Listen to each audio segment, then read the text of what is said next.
কার কথা বলছি বলুন তো? হ্যাঁ হ্যাঁ, ডক্টর শ্যামাপ্রসাদ মুখার্জি, মানে মুখার্জি, ডক্টর শ্যামাপ্রসাদ মুখার্জি। হ্যাঁ, ওনার জন্মদিনে ভরা বর্ষায় বুঝুন তাহলে। হ্যাঁ, একটা বিতর্ক প্রতিযোগিতা হচ্ছে, আর আমি আবার এমন মানুষ যে যেখানেই দেখি বিতর্ক প্রতিযোগিতা হয় সেখানেই নাম দিয়ে ফেলি। হ্যাঁ, এখন দেখো, এক হাঁটু জল পেরিয়ে পেরিয়ে এখন যেতে হচ্ছে। সামনে যদি ম্যানহোল খোলা থাকে কি হবে বলুন তো? ওই ইতিহাসের আলোচনা, মানে ইতিহাসের বিতর্ক করবার আগে আমি নিজেই ইতিহাস হয়ে যাবো। হ্যাঁ, তাও যেতেই হবে। হ্যাঁ, ওই ভূত যদি মাথায় চাপে, বুঝলেন? হ্যাঁ, এই বিতর্ক প্রতিযোগিতাকে জিততেই হবে। হ্যাঁ, আরে বাবা, এত জল, আমি যাবো কি করে? এটা বিতর্ক প্রতিযোগিতায় নাম দিয়েছি নাকি সাঁতার প্রতিযোগিতায় নাম দিয়েছি আপনারা বলুন তো? সাঁতার কেটে যেতে হবে দেখছি। ঠিক আছে, একটু অপেক্ষা করুন, ওদিকে মনে হয় শুরু হয়ে গেল।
মাননীয় দর্শক, বিশিষ্ট অতিথিবৃন্দ, অভিভাবক এবং আমার প্রিয় ছাত্রছাত্রীরা, আজকে আমাদের বিতর্ক সভার মূল বিষয় পশ্চিমবঙ্গ সৃষ্টিতে শ্রদ্ধেয় শ্যামাপ্রসাদ মুখোপাধ্যায় ঠিক কি ভূমিকা ছিল। তিনি কি পশ্চিমবঙ্গের স্থপতি ছিলেন নাকি বঙ্গ বিভাজনের মুখ? সে অনেককাল আগের কথা, জানেন। গঙ্গা নদীর ধার ঘেঁষে এক উন্নত মানব সভ্যতা গড়ে উঠেছিল, নাম গঙ্গারিডি সভ্যতা। চন্দ্রকেতুগড় তার রাজধানী। শিক্ষায়, জ্ঞানে, বিজ্ঞানে, সংস্কৃতিতে আমার দেশের সর্বশ্রেষ্ঠ। আমার দেশ, হ্যাঁ, আমার দেশ, আমার মাতৃভূমি, আমার ভারতবর্ষ সকল দেশের সেরা। উত্তরে হিমালয় থেকে দক্ষিণে কন্যাকুমারী, পশ্চিমে গুজরাট থেকে পূর্বে অরুণাচল, এই বিশাল ভূখণ্ডের এক ক্ষুদ্রতম অংশ আমার বাংলা, সোনার বাংলা। এখানে নানা জাতি উপজাতি মিলেমিশে আছে সেই কবে থেকে। আচ্ছা, আজ আমি আপনাদের একটা সহজ প্রশ্ন দিয়ে শুরু করছি। আচ্ছা, 1947 সালে যদি বাংলা ভাগ না হতো, তাহলে আজকের পশ্চিমবঙ্গ কি ভারতে থাকতো? বলুন, আপনারাই বলুন, আমরা কি আজ ভারতে থাকতাম নাকি পাকিস্তানে? পাকিস্তানে ম্যাডাম, পাকিস্তানে। আপনি কে? এই বিতর্ক সভার আরেক প্রতিযোগী। বাহ, বাইরে বৃষ্টি হচ্ছে দেখছেন না? দেখতেই তো পাচ্ছি। এক হাঁটু জল জমে গেছে। আসবার কি নোংরা। ওয়েট ম্যাডাম, চলে এসেছি। হ্যাঁ হ্যাঁ ম্যাডাম, এই কি বলছিলেন ম্যাডাম? ওই কি পাকিস্তান না ভারত? আচ্ছা, যদি আমরা আমরা যদি পাকিস্তানেই থাকতাম, মানে পাকিস্তান কথার অর্থ আপনি জানেন? পাকিস্তান কথার অর্থ হচ্ছে শান্তির দেশ। তো আমরা ভারতের মতো পাকিস্তানকে কি একটা শান্তির দেশ বানাতে পারতাম না? আচ্ছা, এই আপনাদের মতো লোকেরাই না ওই পাকিস্তান খেলায় জিতলে বাজি ফোটায়, বাড়ি বাড়ি মিষ্টি বিলি করে। আচ্ছা, আপনার আদি বাড়ি কোথায়? আমার আমার জন্ম তো এই ভারতে, কিন্তু আমার ঠাকুরদার জন্ম ওই বাংলাদেশের ময়মনসিংহ। হ্যাঁ। তাহলে উনি কেন ভারতে চলে এসেছিলেন? কেন থাকতে পারলেন না ওখানে? ওই যে ম্যাডাম, দেশভাগ হলো, তারপরে হ্যাঁ, দেশভাগ আর তার সাথে অত্যাচার, নিপীড়ন আর যন্ত্রণা সহ্য করে শূন্য হাতে ফিরে এসেছিলেন আপনার ঠাকুরদার পরিবার। আর আশ্রয় পেল কোথায়? ভারত মাতার কোলে। পাকিস্তানি রাজাকারদের নাম শুনেছেন নিশ্চয়? আমি আমার ঠাকুরদার মুখে 1947-এর সেই ভয়াবহ রাতের কথা শুনেছিলাম। আমার ঠাকুরদা সেই রাতে দৌড়াতে দৌড়াতে ঘরে এসে আমার ঠাকুমাকে বলল, চলো চলো আমরা পড়াই। ঠাকুমা বলল, পলামু? কই পালামু? ঠাকুরদা বলল, ওই রাজাকারেরা গ্রামে আইয়া পড়ছে, সাধু জ্যাঠার বাড়িতে আগুন ধরাই দিছে, আর সাধু জ্যাঠার মেয়ে আর বউরে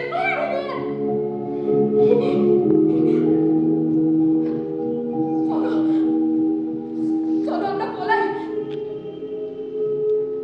ঠাকুমা বলল, সঙ্গে কিছু নিব না?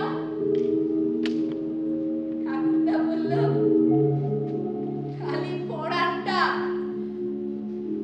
বলেই ঠাকুমার হাতটা এক হাঁচকা টান মেরেই দে ছুট ছুট ছুট ছুট ছুট ছুট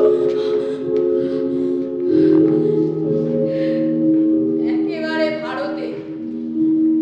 আচ্ছা আচ্ছা বলুন তো, সেদিন যদি বাংলা ভাগ না হতো, ওটা বাংলা যদি পাকিস্তানে চলে যেত, তাহলে এবার বাংলার হিন্দুরা কোথায় কোথায় পালাতো?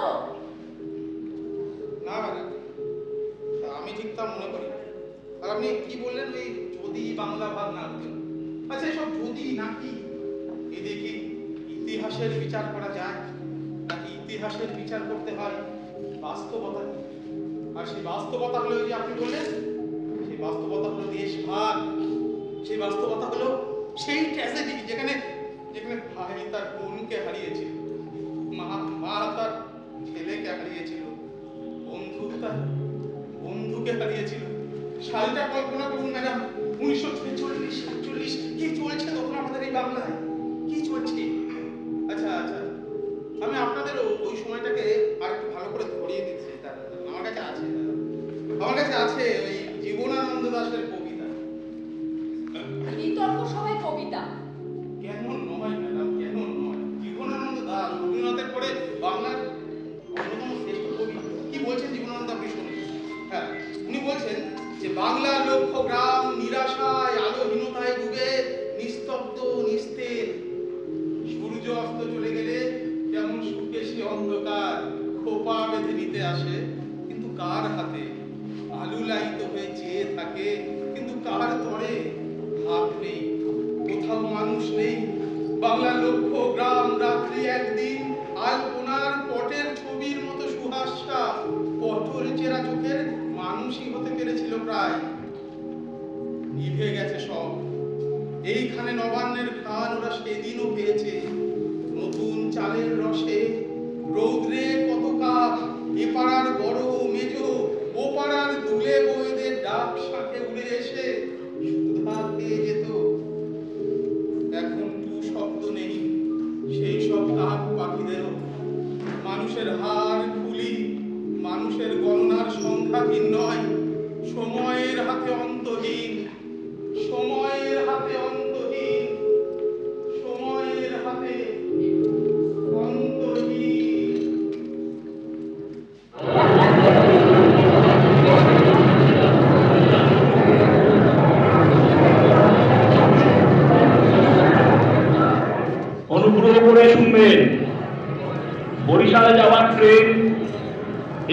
5 নম্বর প্ল্যাটফর্ম থেকে ছাড়বে।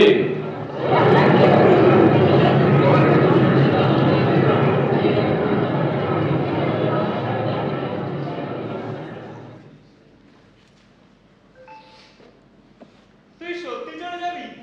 বাবা বলেছে আজকেই বরিশালে ফিরে যেতে হবে। মা খুব কাঁদছে। কলকাতার মামার বাড়িতে আমি আর থাকতে পারবো না।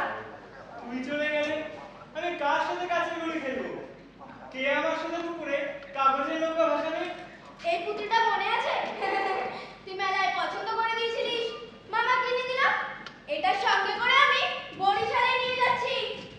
ওখানে গিয়ে তোর আমাকে মনে করবে? বন্ধুকে কি কখনো বলে যায়?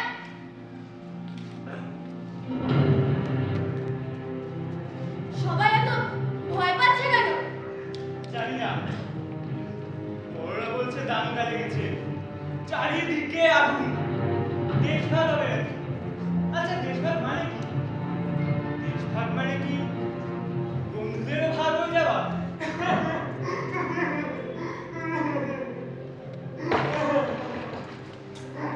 জানি না রে। যদি তাই হয় তাহলে খুব খারাপ। মামার বাড়ির পাশের বাড়ির কাকুকে নাকি খুঁজে পাওয়া যাচ্ছে না। মামা বলছিল এইভাবে অনেক মানুষ হারিয়ে যাচ্ছে। আমার খুব ভয় করছে, যদি তোরা কোনোদিন খবর না পাই। আমি যেখানেই থাকি তোর বন্ধু হয়ে থাকবো। কথা দে, আমরা বড় হয়ে গেলে আবার আমাদের দেখা হবে, আমরা আবার একসাথে খেলবো। কথা দিলাম।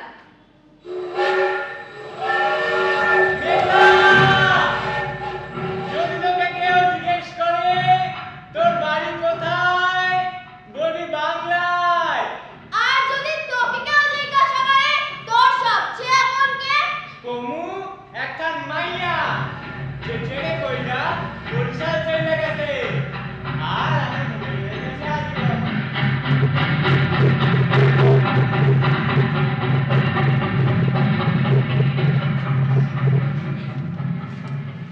মানুষ এত সহজে আলাদা হয়ে যায়? কয়েকজন ভণ্ড লোকের পাগলামি আমাদের আলাদা করে দিল। দাগ কাগজে টানা যায়, কিন্তু হৃদয়? ওই ট্রেন শুধু আমার বন্ধুকে নিয়ে গেল না, আমার ছেলেবেলাকেও নিয়ে গেল।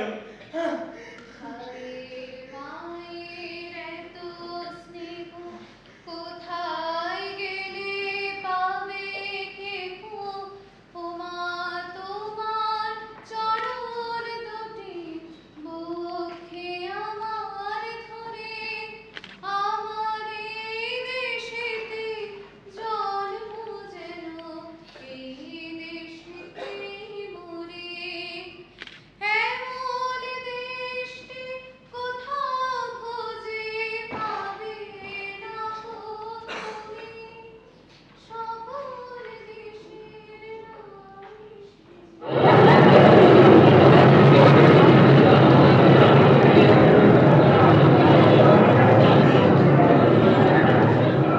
অনুগ্রহ করে শুনবেন, বনগাঁ পেট্রোপোল হয়ে খুলনা যাওয়ার ট্রেন 3 নম্বর প্ল্যাটফর্ম থেকে ছাড়বে।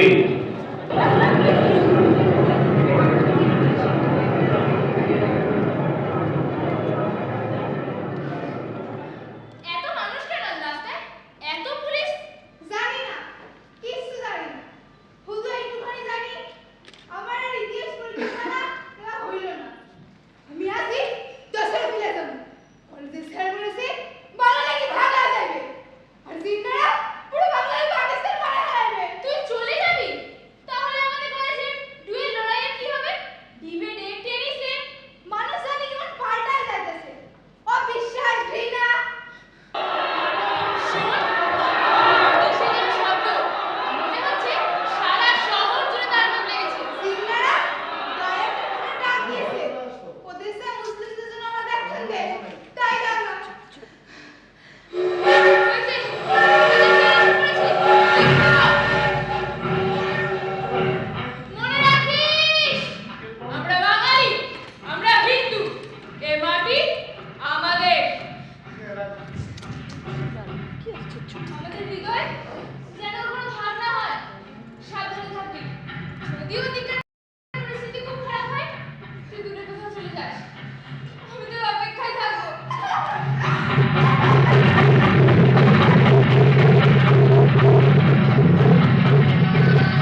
ব্যথা, যন্ত্রণা, বিচ্ছেদ, খারাপ লাগে।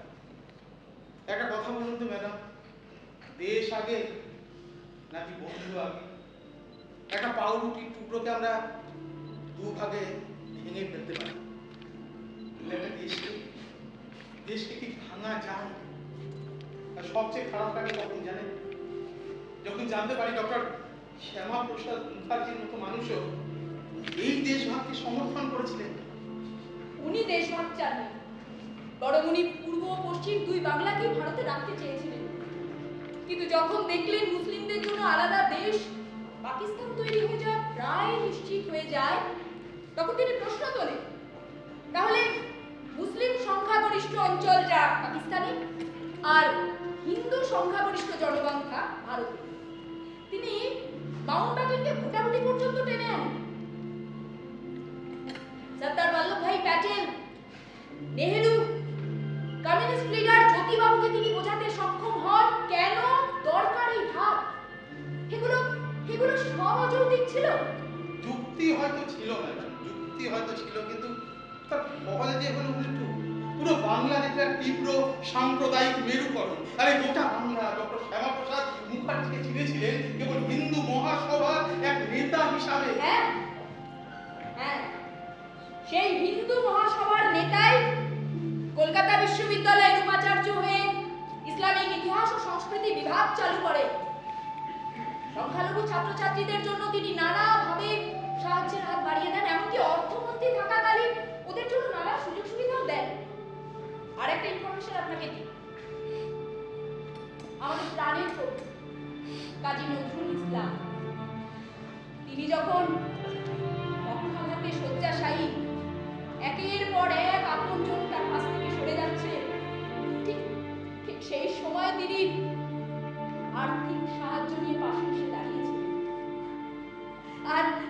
আর আপনি বলছেন ডক্টর মুখার্জির সাম্প্রদায়িক? সব মানলাম ম্যাডাম, সব মানলাম, কিন্তু সব শেষেও এটা তো সত্যি যে উনি ধর্মের ভিত্তিতে একটা দেশকে ভাগ করার পক্ষে দাঁড়িয়েছিলেন। কিন্তু সেই সময় সুরাবর্দীর স্বাধীন যুক্তবঙ্গ গঠনের প্রস্তাব, সেটা কি ঠিক ছিল? ওটা তো ঘুরপথে গ্রেটার পাকিস্তান তৈরি। আসলে কি জানেন, আসলে সেই ভয়ঙ্কর বিপদটা না উনি বহু আগেই বুঝতে পেরেছিলেন। না ম্যাডাম, আমি তা মনে করি।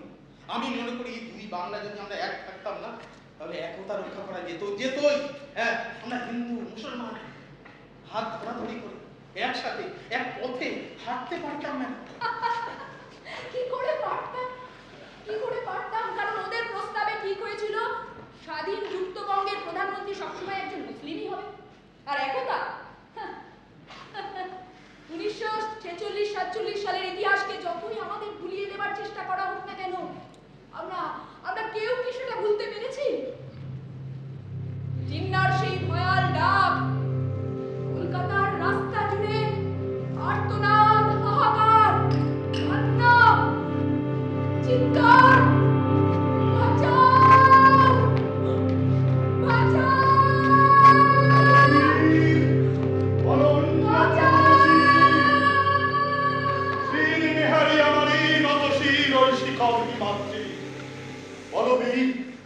আমি চির দুর্বিনীত, নৃশংস, মহাপ্রলয়ের আমি নটরাজ, আমি সাইক্লোন, আমি ধ্বংস, আমি হল বলরাম স্কন্ধে, আমি রূপারি ফেলিব অধীন বিশ্ব অবহেলে, নবসৃষ্টির মহানন্দে।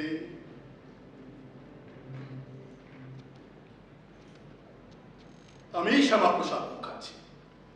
আপনারা আমার কথা শুনুন। বাংলা ভাগ ছাড়া হিন্দুদের রক্ষা করা অসম্ভব। বাংলার হিন্দুদের যদি বাঁচিয়ে রাখতে হয়, তবে জিন্নার পাকিস্তানের প্রস্তাবের হাত থেকে বাংলাকে বের করে আনতেই হবে। জিন্না যেটা করতে চাইছে তার ভয়ঙ্কর রাজনীতি। জিন্না চাইছে বাংলার হিন্দুদের দাস বানিয়ে রাখতে। বাংলা যদি পাকিস্তান কিংবা জিন্নার কবজায় চলে যায়, তাহলে আমাদের অস্তিত্ব, আমাদের সংস্কৃতি, আমাদের বিশ্বাস সব বুঝে যাবে। তাই আমি ব্রিটিশ সরকারের কাছে দাবি করছি, বাংলাকে দ্বিখণ্ডিত করে হিন্দু প্রধান অংশকে ভারতের অধীনে রাখার জন্য। হ্যাঁ, এটাই আমাদের বাঁচার একমাত্র পথ। আমরা যদি আমাদের অংশটুকু বুক দিয়ে আগলে রাখতে না পারি, তাহলে কাল আমরা আমাদের বাসভূমিতে পরবাসী হয়ে যাব। জিন্নার ডাইরেক্ট অ্যাকশন মানে হত্যাহত্যি, খুনোখুনি, এক ধর্মের মানুষের হাতে আর এক ধর্মের মানুষের ধ্বংস হয়ে যাওয়া। আমি জানি আমার পথ হয়তো বড় কঠিন, কিন্তু এছাড়া বাঁচার উপায় কোথায়?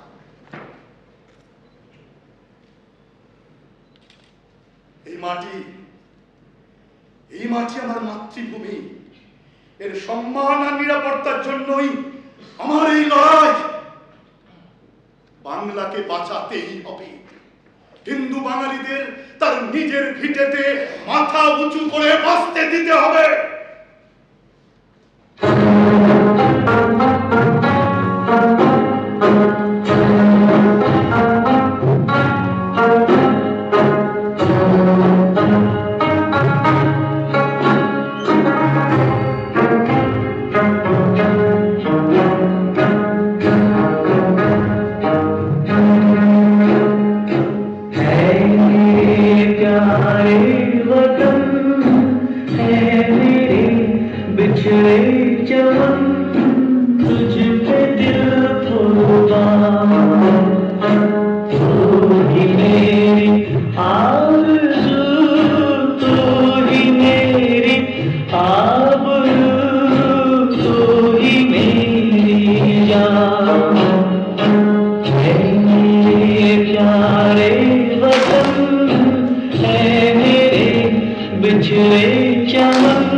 রক্ত চান প্রতিটি মানুষের মধ্যে অন্যায়ের বিরুদ্ধে রুখে দাঁড়ানোর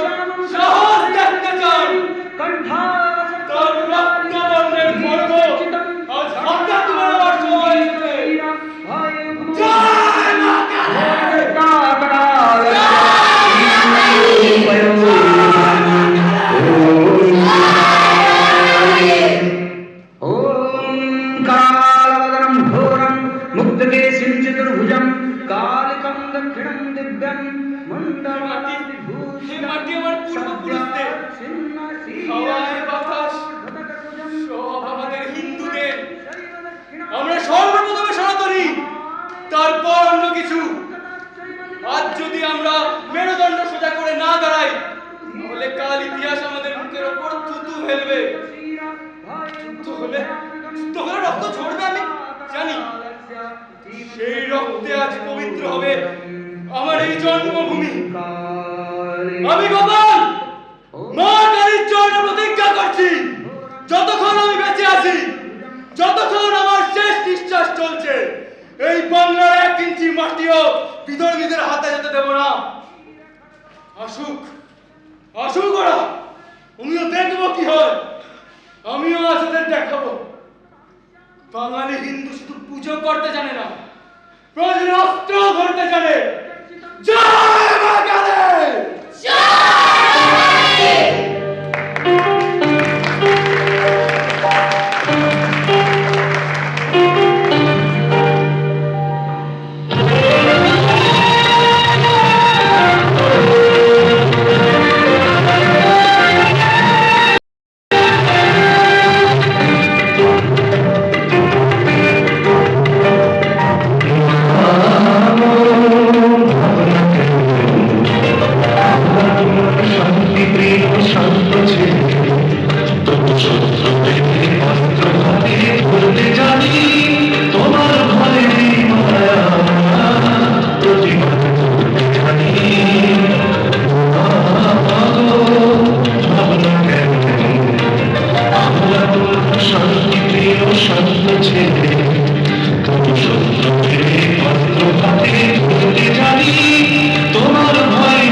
যাহারা তোমার বিষাইছে বায়ু, নিভাইছে তব আলো, তুমি কি তাদের ক্ষমা করিয়াছ? তুমি কি বেসেছ ভালো? হ্যাঁ, কবিগুরুর লেখা, আমার না। আচ্ছা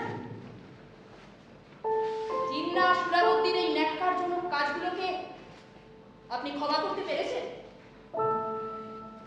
কাজ যতই ন্যাক্কারজনক হোক না কেন ম্যাডাম,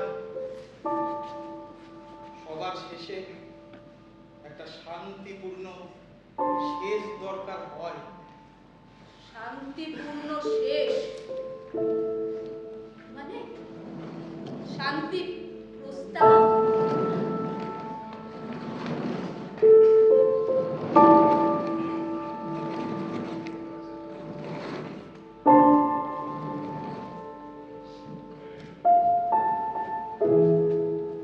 বাপুজি, তোমার নাম আমি অনেক শুনেছি গোপাল। নাম না বদনাম? দুটোই। কেউ বলে তুমি রক্ষক, কেউ বলে তুমি রাক্ষস। যারা বেঁচে আছে তারা আমাকে রক্ষক বলে, আর যারা দূরে বসে বিচার করে তারা বলে অন্য কথা।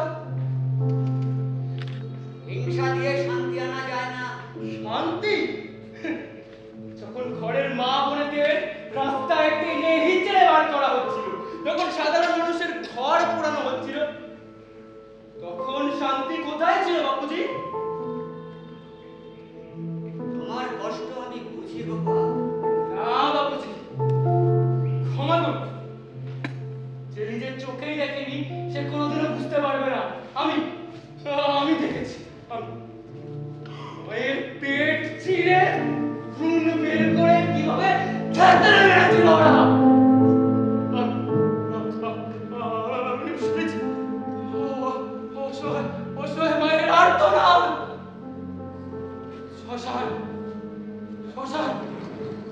শ্মশান হতে দেখেছি গোটা শহর। তবু প্রতিশোধ সমাধান নয়। প্রতিশোধ? আমি প্রতিশোধ দিতে নামিনি বাপুজি, আমি পাহারা দিতে নেমেছি অস্ত্র হাতে। খালি হাতে কি দাঙ্গা থামে? তবু আমি বিশ্বাস করি সত্য আর অহিংসাই একমাত্র পথ। আমি চিরদিন সে পথেই থাকবো। কিন্তু আমি মনে করি অন্যায়ের বিরুদ্ধে প্রতিবাদ করার সাহসও দরকার। আমার একটা কথা রাখবে গোপাল? কি কথা? অস্ত্র ত্যাগ করো, হিংসা ছাড়ো।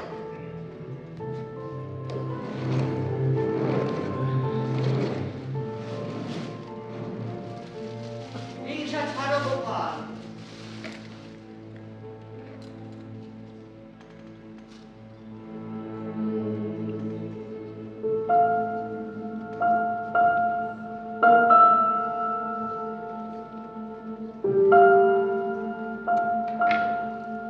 আপনাকে আমি শ্রদ্ধা করি বাপুজি, তাই আজ অস্ত্র রেখে দিল।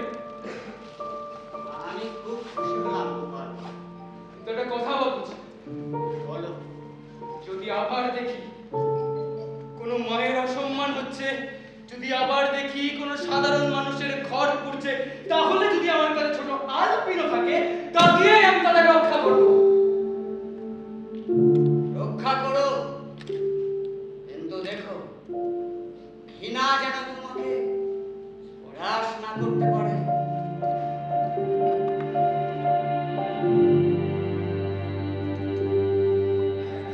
ঘৃণা নয় বাপুজি, কর্তব্য। কর্তব্যের মধ্যেও করুণা থাকা চাই। আর করুণার মধ্যে থাকা চাই সাহস এবং শক্তি। ঈশ্বর তোমার মঙ্গল করুন।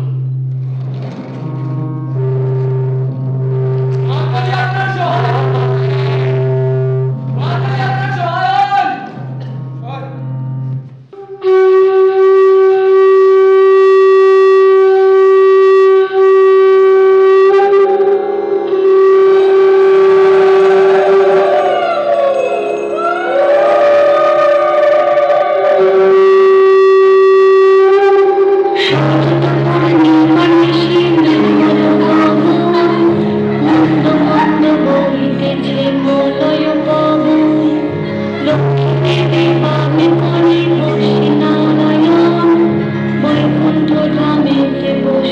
করে আলাপন হেমকালে বিভাগে আসে মুনিগণ পরিপূর্ণতে মত হইয়া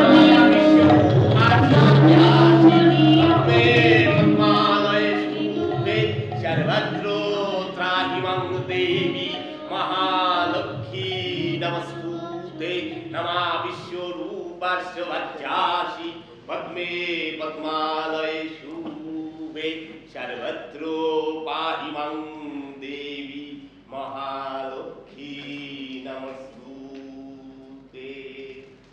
जय मा लक्ष्मी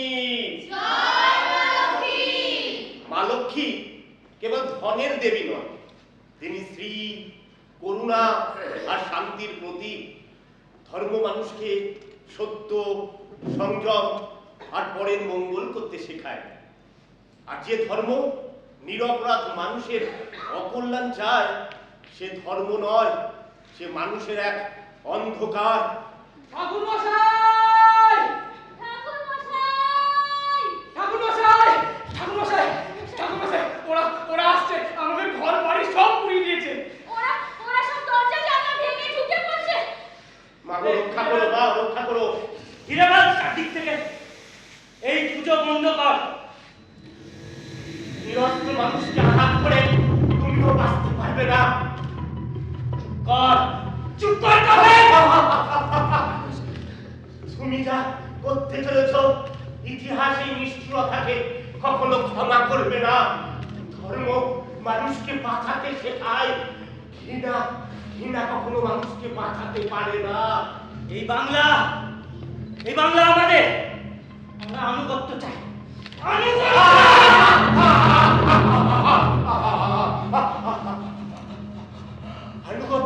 আনুগত্য বন্দুক থেকে আসে না, আসে বিশ্বাস থেকে। গুলি করে তুমি আমার শরীরটাকে মারতে পারবে, আমার আত্মাকে নয়। কোথায় তোর ভগবান? ডাক্তারকে ঈশ্বর মানুষের বিবেকের মধ্যে থাকেন। যেদিন মানুষ বিবেক হারায়, সেদিন ঈশ্বর নীরব হয়ে যান।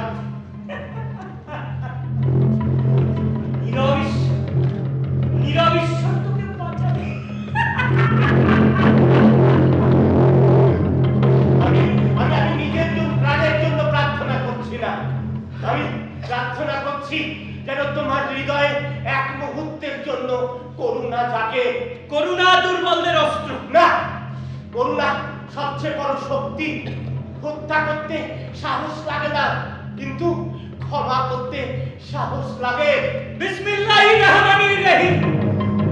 ধর্ম নিরপরাধের রক্ত চায় না। আজ যদি তোমরা আমাকে হত্যা করো, ইতিহাস আমার মৃত্যু নয়, তোমার ঘৃণাকেই পরিহাস করবে। ইতিহাস আমরা পাল্টে নেব না, ইতিহাস কেউ পাল্টাতে পারে না। সত্যের কাছে সে ফিরে আসে বারবার।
মানুষকে তখন কর্মপতির পথটাই বেছে নিতে হয় বৃহত্তর সুখের জন্য। তাহলে বাংলা ভাগই ছিল আমাদের একমাত্র নিয়তি। কারণ এতে হিন্দু সহ বিভিন্ন সম্প্রদায়ের মানুষের নিরাপত্তা সুনিশ্চিত হয়েছিল। তাহলে তো ডক্টর শ্যামাপ্রসাদ মুখার্জি সাম্প্রদায়িক ছিলেন। উনি তো ছিলেন মহাত্মা গান্ধী যা বলেছিলেন যে ভারতের শ্রেষ্ঠ দেশপ্রেমী মানবতাবাদী। কাউকে কোনো একটা শব্দ দিয়ে দাগিয়ে দেয়া যায়, কিন্তু তার বিচারধারাকে যায় না। আর ইতিহাস সেই বিচারধারাকেই মনে রাখে। আসলে সেই সময় না তিনি একটা বড় মানবিক বিপর্যয়কে ঠেকিয়ে দিয়েছেন। হতে পারে ম্যাডাম, আসলে আপনার মতন না আমি কোনোদিন এইভাবে ভাবিনি, জানেন। কারণ ছোটবেলা থেকে আমাকে যেভাবে বোঝানো হয়েছে, যেভাবে পড়ানো হয়েছে, যেভাবে জানানো হয়েছে, আমি এই সময়ের ইতিহাসটা পড়িনি। জিজ্ঞেস করুন তাও যে কেউ ইতিহাস বই পড়েছে কিনা এই সময়ের ইতিহাসটা, এক কথা পড়েছে পড়িনি, জানি না। ভণ্ড সেকুলারিজমের মুখোশ এসে আসল ইতিহাসকে উপেক্ষা করেছে। তাই তো মৌলবাদী বলে ডক্টর শ্যামাপ্রসাদ মুখার্জির মতো মানুষকে রাগে ঘৃণায় এতদিন দূরে সরিয়ে রেখেছিলাম। ঘৃণা মানুষকে অন্ধ করে রাখে। ইতিহাসকে যদি সত্যি কেউ ভালোবাসে তাহলে সত্য কণ্ঠস্বর শুনতে হবে। কেবলমাত্র নায়ক খলনায়ক খুঁজতে গেলে তো সত্য অধরা থেকে যাবে। খুব সহজ অঙ্কে আমি ইতিহাসকে এতদিন মেপেছিলাম। ইতিহাস কোনো আদালত নয় যে এক লাইনে কোনো রায় বা বিধান লেখা যায়। এখানে রক্ত আছে, কান্না আছে, ঠিক আছে, ভুল আছে, কঠিন কঠোর সিদ্ধান্তও আছে। এত বড় ভুল আমি করেছিলাম, কিন্তু না, আজ আমি বুঝতে পারছি রাষ্ট্র, দেশ, মানবতা সবার উপরে। কিন্তু তার অপূর্ণ লড়াইটা যে এখন শেষ হয়ে যায়নি।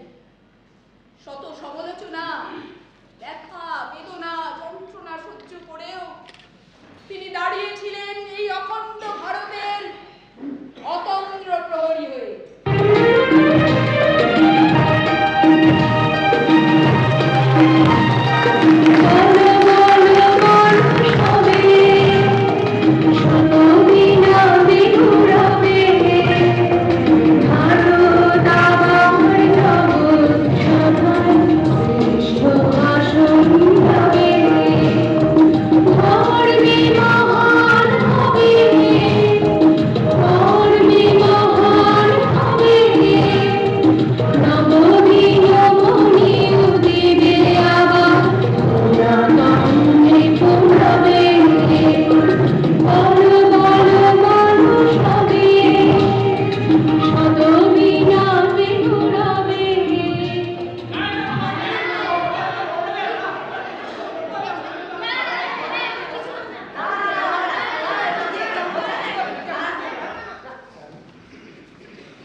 আমার ভাই ও বোনেরা, আজ বাংলার ভাগ্য নির্ধারণের সময় এসে গেছে। আমার প্রশ্ন, বাংলা কি ভারতেই থাকবে নাকি পাকিস্তানে? কিন্তু মুসলিম লীগ দাবি করছে বাংলা যাবে পাকিস্তানে। তারা বলছে সংখ্যাগরিষ্ঠতার জোরে গোটা বাংলাকে পাকিস্তানের অন্তর্ভুক্ত করা হবে না। আমিও তাই বলছি। বাংলার হিন্দুদের কেউ কি জিজ্ঞাসা করেছে তাদের নিরাপত্তার কথা? কেউ কি ভেবেছে বাংলা যদি পাকিস্তানে চলে যায় তাহলে বাংলার লক্ষ লক্ষ মানুষ নিজ গৃহেই কারারুদ্ধ হবে? তাই আমি দাবি করছি বাংলা ভাগ হোক। প্রয়োজনে বাঁচার জন্য যদি বাংলাকে ভারতের অংশ থেকে বিচ্ছিন্ন করা হয় তাহলে ভারতের আত্মার একটি অংশ ছিন্ন ভিন্ন হয়ে যাবে। ভারত আবার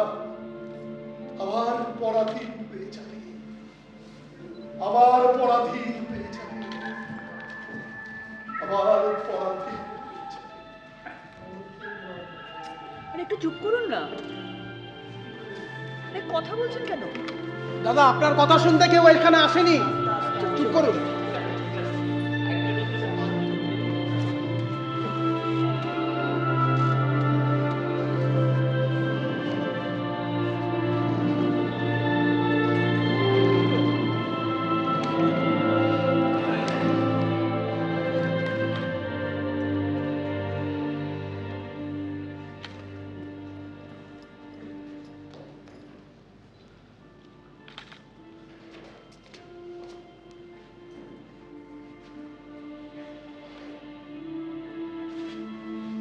শ্যামাপ্রসাদ, তুমি যা করছো ঠিক না ভুল আমি জানি না। বাংলা জ্বলছে বাবুজি, মানুষ ভয় পাচ্ছে, আমাদের ভবিষ্যৎ অনিশ্চিত। ভয় দিয়ে সমাধান করা যায় না। হিন্দু মুসলমানকে একসঙ্গে থাকতে শিখতে হবে। আমি ভয় পাচ্ছি না, কিন্তু বাস্তবতা কলকাতা আর মহাকালীর গণহত্যা বিভাজন ঘৃণা বাড়াবে। বাবুজি, বাংলা অবিভক্ত থাকলে তা পাকিস্তানের অংশ হয়ে যাবে। আমাদের লক্ষ লক্ষ হিন্দু কোথায় যাবে? মানুষকে বিশ্বাস করতে হবে। বিশ্বাস?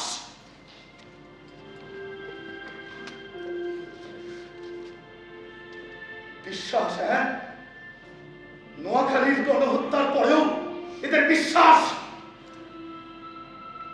আমি বিভাজনের পক্ষপাতী নই, কিন্তু বাংলাকে কখনোই পাকিস্তানের হাতে তুলে দেব না। তুমি কি মনে করো এটাই একমাত্র পথ? হ্যাঁ, এটাই একমাত্র পথ। ভারতের মানচিত্র থেকে বাংলাকে মুছে ফেলার অধিকার কারো নেই।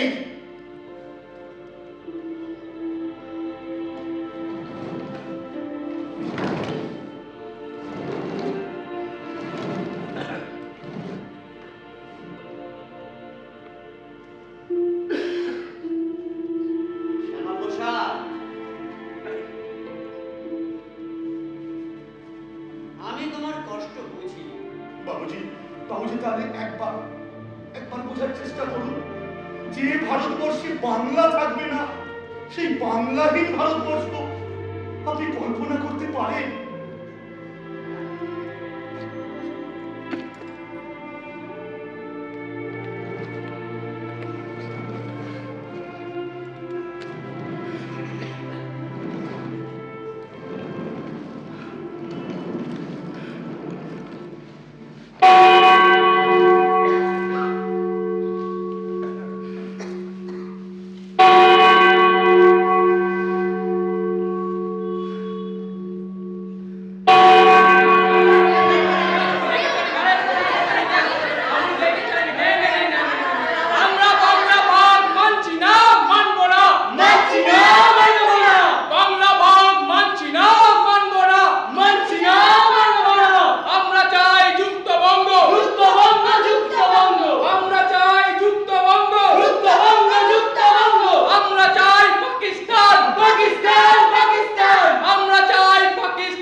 শুনুন, আপনারা সবাই শুনুন একবার।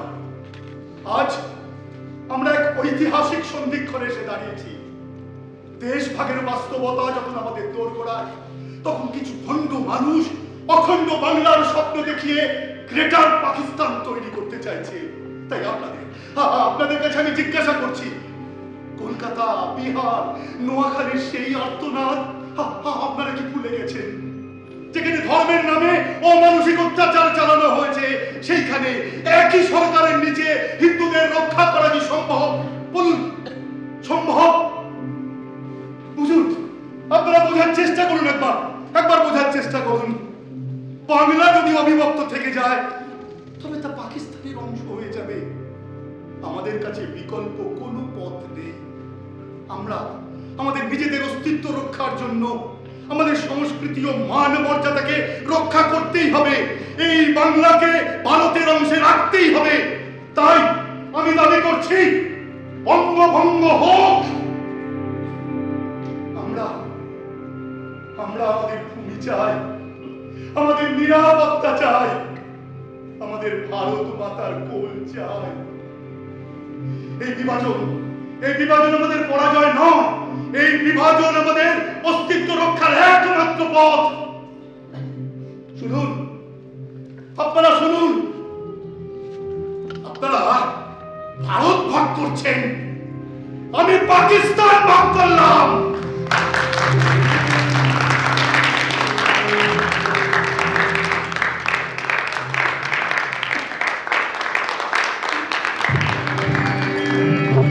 Vande Mataram.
ধন্যবাদ।